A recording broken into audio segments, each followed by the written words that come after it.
বাস্তবিক অর্থে as a মুসলিম হিসাবে আল্লাহ তাআলার প্রতি কৃতজ্ঞতা হওয়ার বিকল্প কিছুই নাই।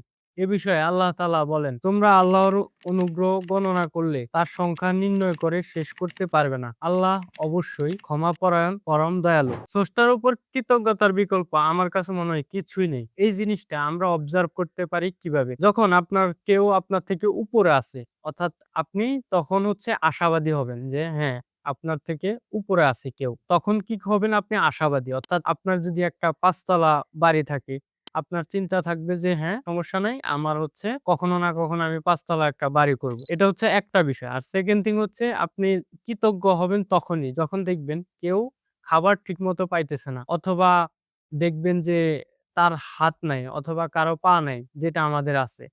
এভাবেই কিন্তু আমরা নিজেরা কৃতজ্ঞ হতে পারি আল্লাহ তাআলার প্রতি। অর্থাৎ আল্লাহ তাআলা কাউকে অনেক দিছেন, সেটা দেখে আমরা আল্লাহ তাআলার প্রতি আশাবাদী হতে পারি। আর অনেককে দেন নাই, যেটা আমাকে দিছেন, সেটা দেখে আমরা আল্লাহ তাআলার প্রতি কৃতজ্ঞ থাকতে পারি। এ বিষয়ে আল্লাহ তাআলা আরো ইরশাদ করেন, "আমি তাকে পথ দেখিয়ে দিয়েছি। হয় সে কৃতজ্ঞ হবে, না হয় সে হবে অকৃতজ্ঞ।" এই আয়াতের বর্ণনা থেকে বোঝা যায় মানুষ হয়তো কৃতজ্ঞ হবে আর না হয় অকৃতজ্ঞ হবে। অর্থাৎ আল্লাহর প্রতি কৃতজ্ঞ হওয়ার বিকল্প কিছুই নেই। রাসূল সাল্লাল্লাহু আলাইহি সাল্লাম রাতে এত বেশি নামাজ আদায় করতেন, তার ২ পা ফুলে যেত। আমি জিজ্ঞাসা করলাম, "হে আল্লাহর রাসূল, আল্লাহ তো আপনার আগের, পরের ত্রুটি ক্ষমা করে দিয়েছেন। তবুও আপনি কেন এত ইবাদত করছেন?" তিনি বলেন, "আমি কি আল্লাহর প্রতি কৃতজ্ঞ বান্দা হব না?" এই হাদিসটি বুখারী শরীফের ৪৮৩৭ নম্বর হাদিস। এছাড়াও আল্লাহ তাআলা কোরআনে ইরশাদ করেন, অকৃতজ্ঞদের প্রতি, "তোমরা অকৃতজ্ঞ হলে আল্লাহ তোমাদের মুখাপেক্ষী নন। তিনি তার বান্দাদের অকৃতজ্ঞতা পছন্দ করেন না। আর যদি শুকর আদায় করে তবে তিনি তা তোমাদের জন্য পছন্দ করেন।" সুতরাং আল্লাহর প্রতি কৃতজ্ঞ এবং শুকর আদায়ের বিকল্প কিছুই নেই। এজ এ মুসলিম হিসাবে আমাদের উচিত